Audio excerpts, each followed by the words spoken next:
There is an educational discourse in this country right now that has a lot of people talking and, quite frankly, has an awful lot of arguments.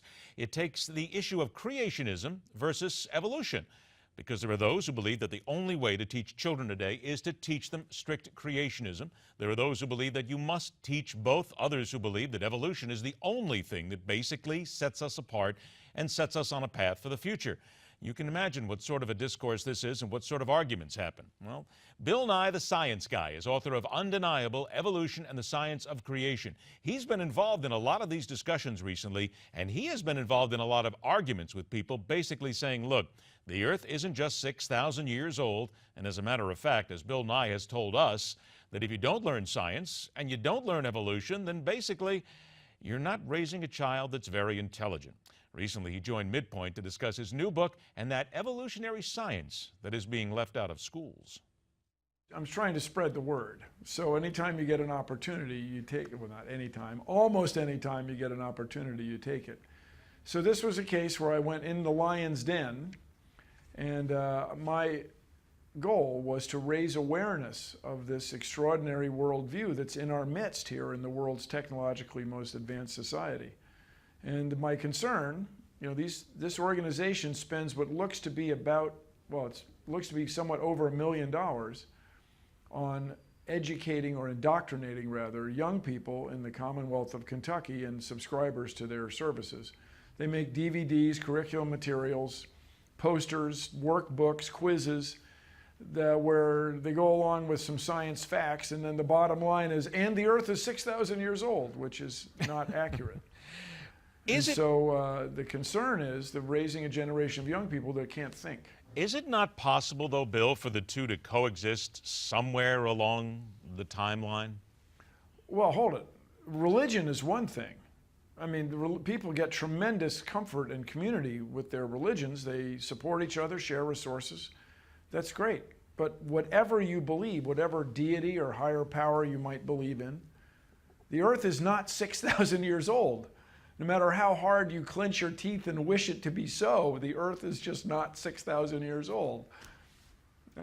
The Earth, however, demands changes. So we're going to change here for a moment right now. We're going to interrupt Bill Nye, and we are going to welcome in our next guest, a very special guest. Certainly when we talk about things that are happening in America right now, discourses, and people who are fighting amongst themselves, there is that need for a peacemaker. And perhaps, again, this is the gentleman who needs to be one of those. He is a Baptist minister, a tireless activist for civil rights, founder of the organizations that merged to form the nonprofit Rainbow Push, the People to Save Humanity, and the National Rainbow Coalition. We welcome the Reverend Jesse Jackson to MidPoint. Reverend, thank you so much for joining us. Thank you very much. So many people confuse quietness with peace. Quietness is the absence of noise, and peace is the presence of justice. Without justice, there really is no peace. So we really fight for justice, because we know if you fight for justice, you take the glass out the wound. That can be real healing. What do we then have to do, though, in order to bring some peace to a discourse, to an argument that has turned in many ways violent? We recently saw in New York City protesters going up the street, basically calling for dead cops.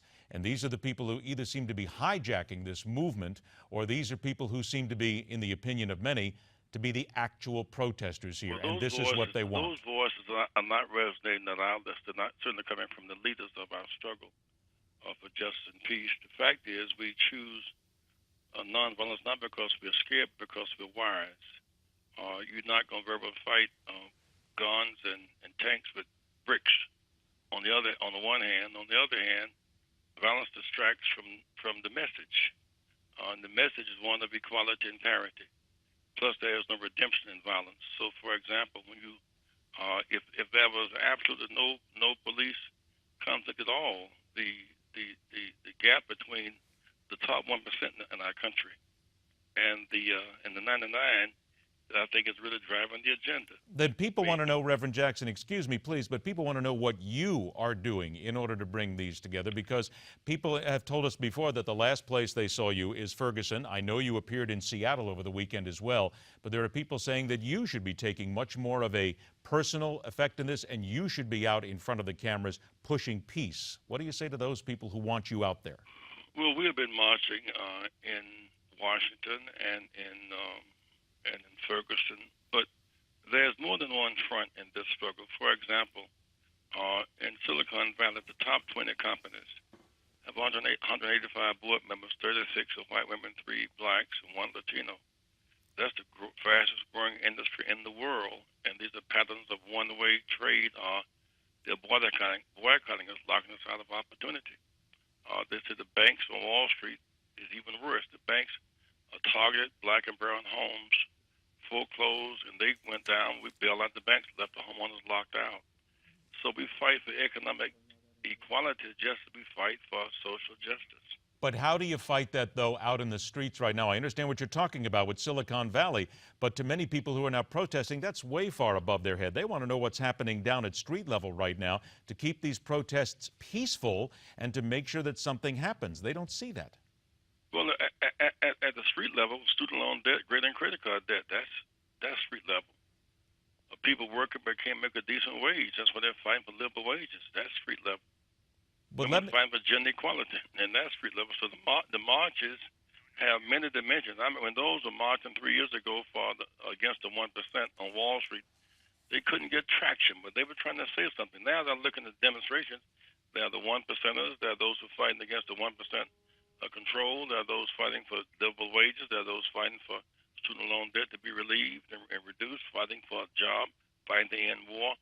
All these struggles seem to have converged in this one struggle to say, we're free but not equal, free but not equal. We want parity and justice. we understand that. With regard to the struggle itself, you are seen as a leader. I will tell you that there are people who have appeared on this show before who every time we discuss the leaders of the black movement in this country, they take your name and they put you in the same sentence as Al Sharpton, and they say that the two of you, people have said this on our show, are race baiting and you are not doing it properly and you are not serving the needs of the black community. How do you answer that? Dr. King was accused of being a race baiter as he fought the forces of the South, as he fought the George Wallaces and their monopolies.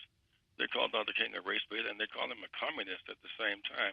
They were so successful in attacking him until the week before he died, a Harris poll came out that said 55% of blacks that he was wrong for fighting the Vietnam War, and 72% of whites dismissed him as well. So we cannot lead on popular polls. We must lead by transforming public opinion. Often that is a very lonely journey. So is it almost a badge of honor to you then if someone calls you a race baiter? I grew up in violence. I was jailed trying to use a public library. That was violent. My father, Second World War veteran, had to sit behind Nazi POWs on American military bases in his uniform. That was violent. My parents had to pay taxes, couldn't vote. That was violent. We sought to end that violence, and so to share America's bounties. I only have a few seconds left here. Would you then hope that people separate you and the Reverend Sharpton? Would you hope that they don't put you in the same sentence because you're looking to do something better than he? Well, no, I think that's ridiculous. I think it's all for justice and justice for all. I think I've seen people marching, rolling in their wheelchairs. I've seen students, I've seen pastors turn out their congregation after church on Sunday and have prayer as identification with the struggle. I can't breathe. You know, while that is physically I only have 10 seconds. An act of violence, but let me say that the right to breathe free is a great American promise, and so we want all Americans to breathe in an open, free, and fair democracy for all. Let us do that then. Peace. Reverend Jackson, I know that your time is short, so is ours. We want to thank you for your time. We will continue right here on MidPoint.